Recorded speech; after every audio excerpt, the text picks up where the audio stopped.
Ya, halo selamat siang, dengan saya lagi Franky. Untuk hari ini saya juga akan menjelaskan tentang AWS juga ya. Karena yang sebelumnya saya coba menjelaskan untuk Lambda, dan sekarang saya coba menjelaskan untuk SQS. Nah, SQS ini ya bisa dibuka trigger juga ya untuk Lambda kemarin ya.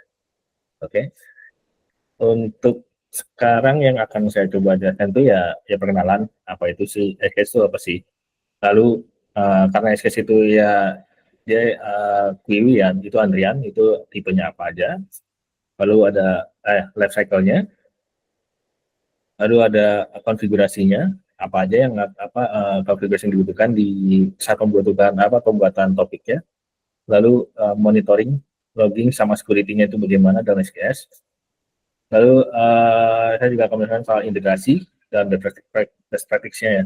Ya ini sedikit-sedikit aja, sama service yang limitnya apa aja, dan komparasinya dengan query lain. Oke. Oke, apa sih SQS itu? Jadi SQS itu sebenarnya dia itu message broker. Dia sama seperti Kafka, jadi tapi dia fully managed oleh AWS. Jadi kita hanya memakai langsung dari saja. Jadi fully managed, dia ya high available ya dari SQS juga. Jadi ya seperti Serverless, dia kan high available dan kita tidak usah manage apa-apa, tinggal membuat langsung kita bisa pakai. Use case-nya apa aja sih? Use case-nya itu ya ini bisa dipakai untuk ya di database, misalnya untuk komunikasi antara microservice, lalu asynchronous workload. Jadi saya ya karena dari ya kalau misalnya Kafka kan dia ada produser consumer ya, jadi produsernya dia hanya kirim, lalu itu ya susah dari produsernya itu udah tidak ada proses apa lagi, dan itu jadinya asynchronous ya, jadi sudah langsung selesai dikirim saja. Dan ini juga cocok untuk yang buffering request ya. Jadi misalnya kalau misalnya kita uh, request banyak, kita bisa nge-batch juga, itu bisa disetting juga. Ini biasanya kalau nge-batch itu dia disetting dari yang saya tahu dari Lambda, itu bisa setting dari lalu benefitnya apa ya sih ya. Benefitnya itu ya tidak seperti ya Kafka atau Rabbit, ini serverless, jadi kita tidak usah manage untuk server lagi.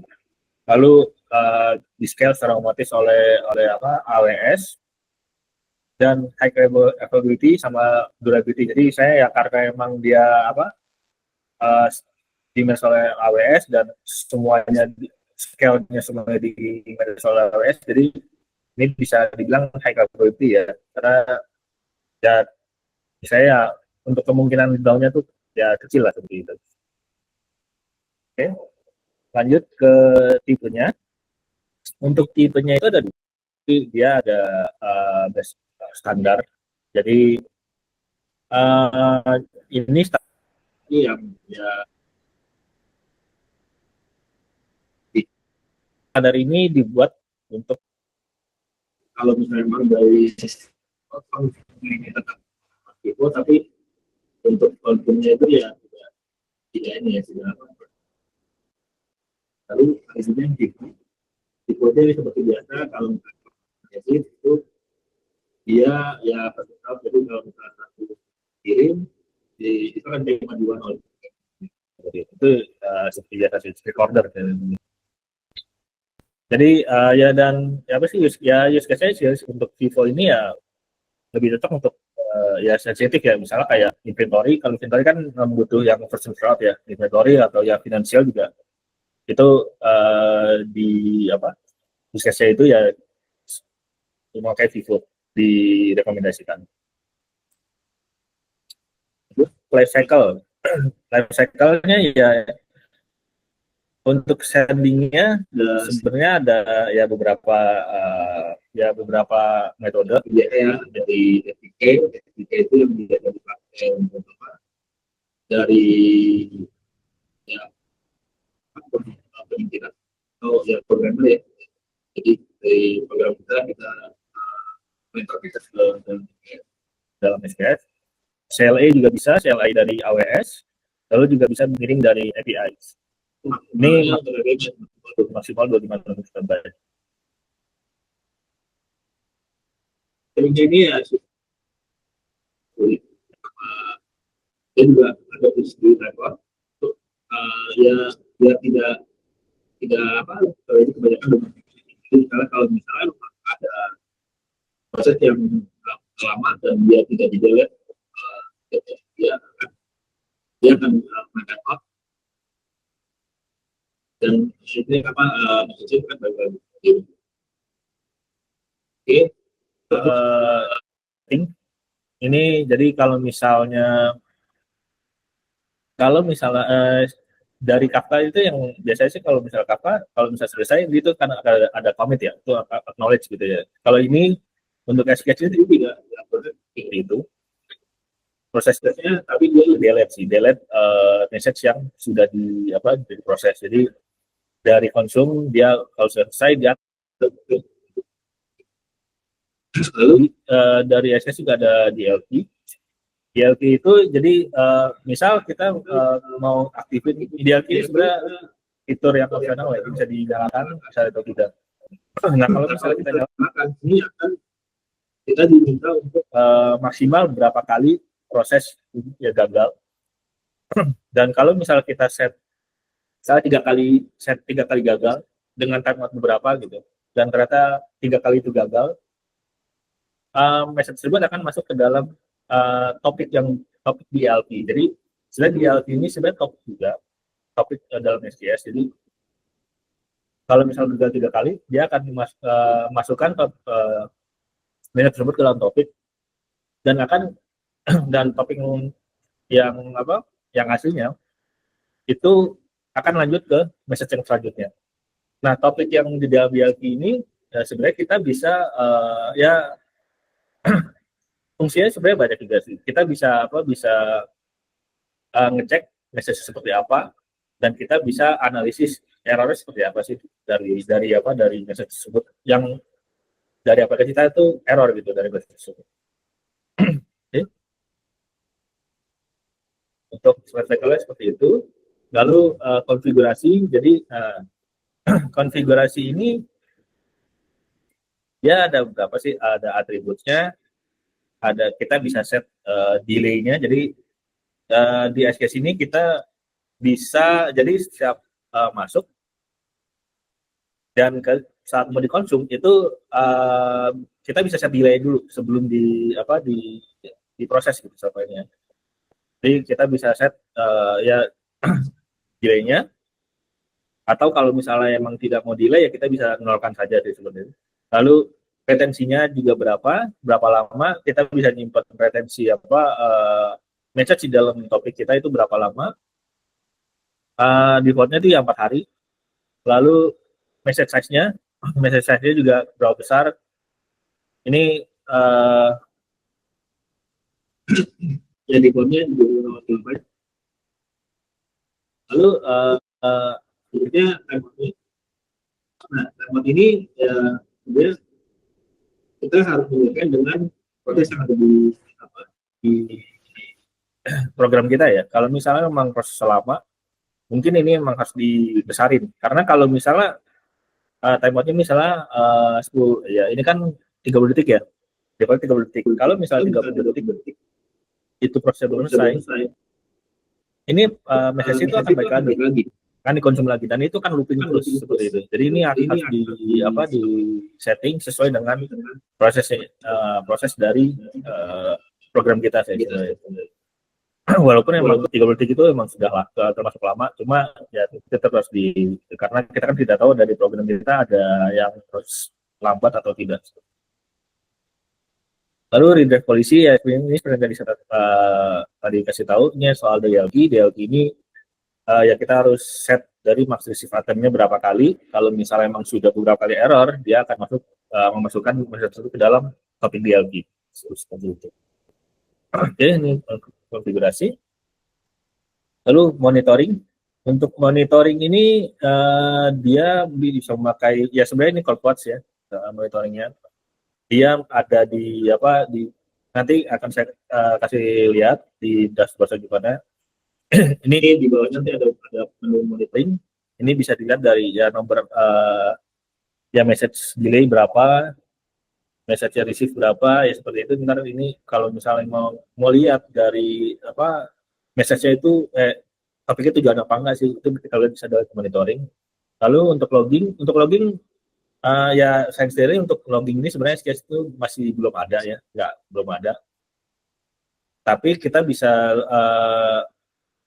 logging ini dari external solution. External solution itu lebih ke program kita sendiri sih. Jadi misalnya kalau misalnya kita sudah receive atau kita mau publish, kita bisa bikin log dari situ. Jadi untuk natif itu tidak ada untuk logging. Security, Ya, security itu ya seperti biasa dari untuk AWS, karena ini apa untuk privilege-nya itu bisa di set dari Pro. Karena kalau misalnya kita memakai Lambda, kita bisa set Lambda tersebut untuk bisa konsum atau bisa publish ke SKS ya. Kita bisa set role-nya dari Lambda tersebut. Atau kalau misalnya kita dari program kita sendiri, kita bisa bikin IAM user dan dari itu kita kasih key ya, seperti biasa kita key sama kunci, terus kita kasih roles privilege untuk polisi untuk pun bisa konsum. Dan jangan lupa kalau misal konsum itu harus ada di delete ya, karena kalau misalnya di delete itu akan error dan itu akan balik lagi untuk message-nya balik akan ke antrian lagi seperti itu. Lalu ada message encryption, ini default dari SKS-nya. Jadi ada enkripsi dari server side. Lalu ya ini ada Tails transit, ini ya dari ini sudah default juga sih dari karena kan kalau misalnya dari API dia juga pasti ada TPS, jadi ini sudah terangkat dari transit. Oke.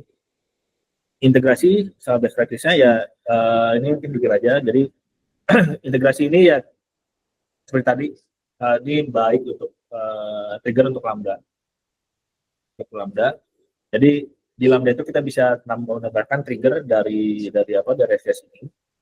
Dan ya dari kalau misalnya kita tambah trigger, jangan lupa kalau misalnya kita mau satu-satu, kita harus set juga dari batch-nya dan dari komponennya. Ya dari batch juga sebenarnya bisa, dari batch dari trigger-nya. Lalu ya isi itu ya biasa sih ya isi itu SS itu biasanya kalau misalnya kita punya rumah sendiri dan kita punya program taruh di SS atau di situ, itu kita bisa konsum maupun publish.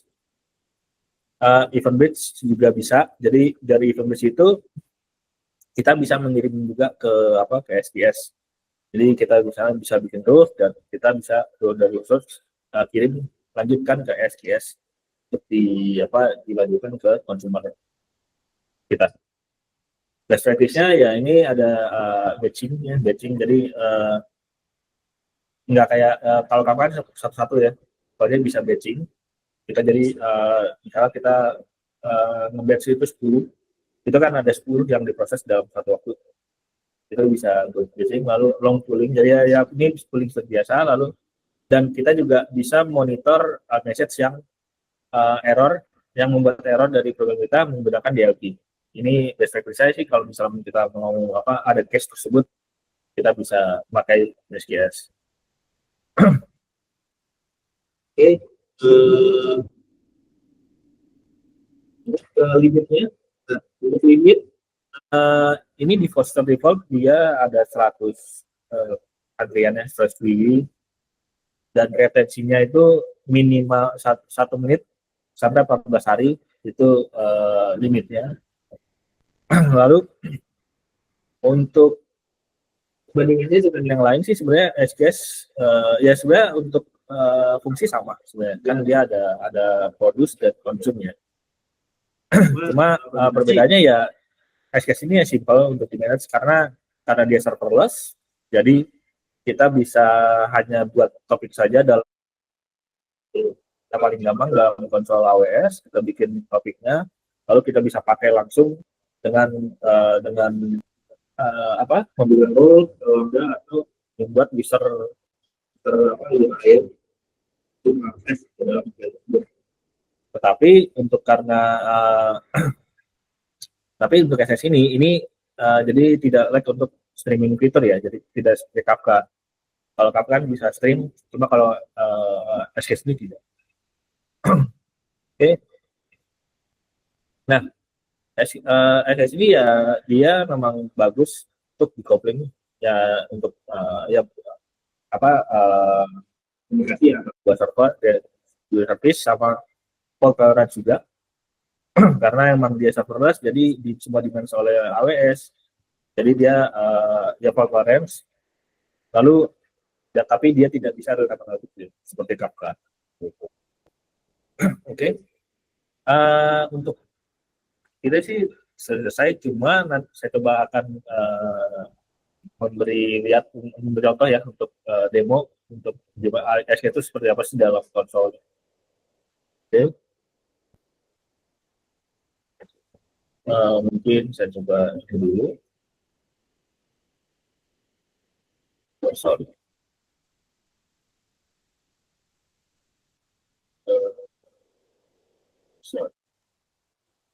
Oke. Ini ya, ini untuk ini punya dari SKS dalam konsol. Jadi kalau misalnya kita sudah punya list dan query atau antrian query-nya, kita bisa lihat dari sini. Lalu kalau kita membuat antriannya, query-nya kita bisa dari sini, create ya, dari query, create queries. Lalu kita bisa milih standar maupun Vivo. Nah, ini bisa dilihat dari name-nya. Dari kalau standar itu name-nya seperti biasa, dia tidak ada .vivo-nya. Cuma kalau misalnya Vivo, dia harus ada .vivo. Gitu. Oke, kita first query.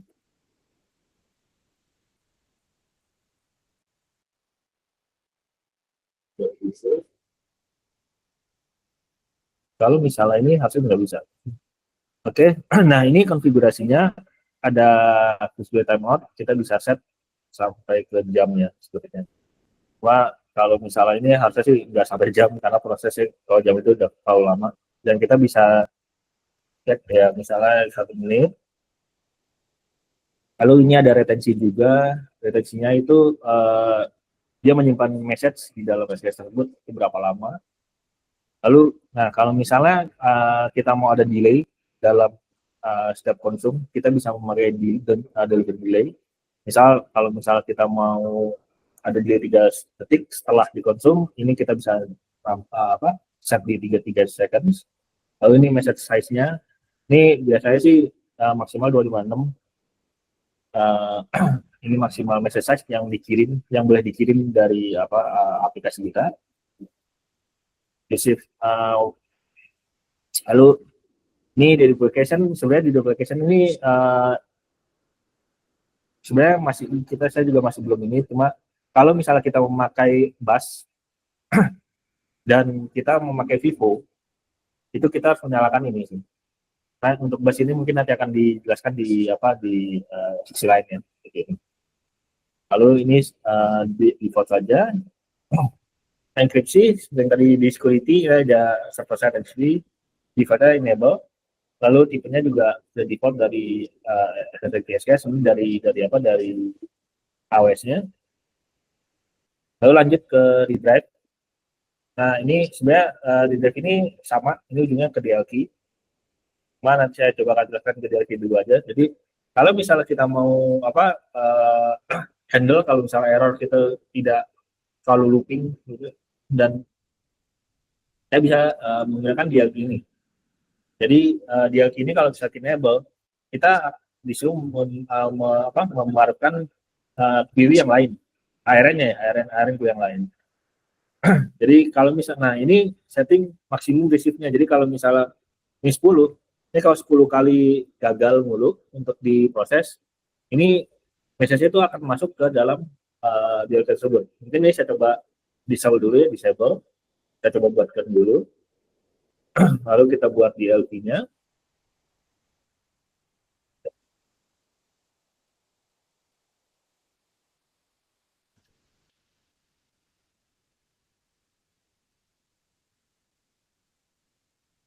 langsung saja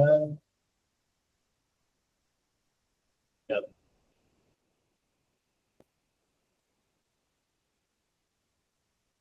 edit jadi nah itu. Jadi yang kan adalah ARN-nya tersebut. Ini ARN dari Kiwi untuk DLP. Jadi itu kita bisa set itu tadi untuk kategori untuk untuk pembuatan Kiwi-nya ya. untuk monitoring kita bisa lihat dari sini. Nah ini kan ada berapa ya? Jadi Kalau misalnya memang kita lihat itu dari sini, ini dari message receipt-nya, message sense-nya berapa, dan ini kalau delete-nya berapa. Ini yang delete berhasil ya. Jadi misalnya kalau misalnya kita sudah berhasil dikonsum dan message delete, ini akan muncul di sini. Ini dalam bentuk matrix sih biasanya. Dalam berapa unit. Ini untuk size-nya, kalau misalnya kita bisa tahu kalau misalnya memang message itu kegedean, kita bisa tahu akan monitor dan termonitor dari sini. Seperti itu. Oke. Oke. mungkin jadi dari Aja sih. Karena ya ini semua juga di sini. Ya, kalau misalnya mau salah mungkin kita sama. Ya.